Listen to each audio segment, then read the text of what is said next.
we met with the county, came to the Board of Supervisors and presented the options per their request for additional funding.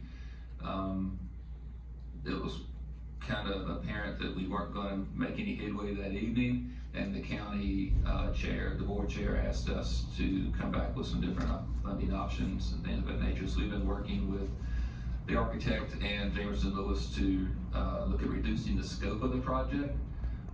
One thing that was requested by the Board of Supervisors, again, was what can we do on the money we already have, which is $18 million. I have to present to them on the 15th that evening. We are working with the county administrator and Davenport Financial to come up with a way that can see how they can fund the project if we ask for additional money. So they've asked me to prepare, what do we get for 18 million? What do we get? We give you 3 million more. What do we get if we give you 7 million more? What do we get if we give you 10 million more? And what do we get for 14 million? So I'm working on that. I'll have that. What will we be cutting if we only get $18 million? What will we be cutting if we get $25 million? You know what? How's it all going to play out? So, but the biggest thing is hurting us realistically is the county debt service. Is you know, they have a low debt service number, and that's one thing to look at. Instead of rewarding people for taking care of not having a lot of debt, there's a consequence for not having a lot of debt. So, but we can't be victims, right? We have to move forward and do the best we can with what we have, and that's what we're going to do. Future workforce. We're talking about CTE here. That hits me. It hits the EDA. It hits all of us. This is our investment. I want my kids to be able to stay in Amherst. We need them to stay in Amherst. In a couple of years, we're going to have over 2,000 new rooftops. Think about that.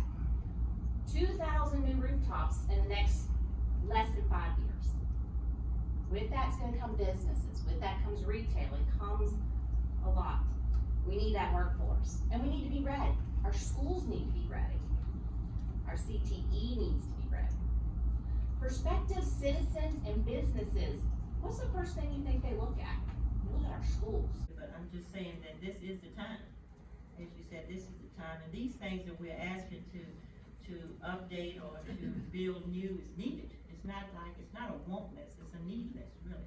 I think it's a great idea to contact our Board of Supervisors in our division prior to this meeting. Auditorium, which will benefit our entire community, not just our schools. And every single student in Amherst County that graduates will go through that building. And it is just a place for us to be a team, a community, and to be unified. And as you said, our community is developing, so it's time for us to respond, show improvement in our buildings, and to show the pride that we have for our students. And we need the auditorium, but my heart also was with our CTE opportunities. We've had such a push pre-COVID for CTE. Once again, there is no other time. The softball fields, the baseball fields, the things that we need. We hosted a state tournament here. It was excellent, but there were some things we could have had better. You know, it didn't have anything to do with the game, but there are just things that we need when people come to visit us. And I agree, the cafeteria for sure.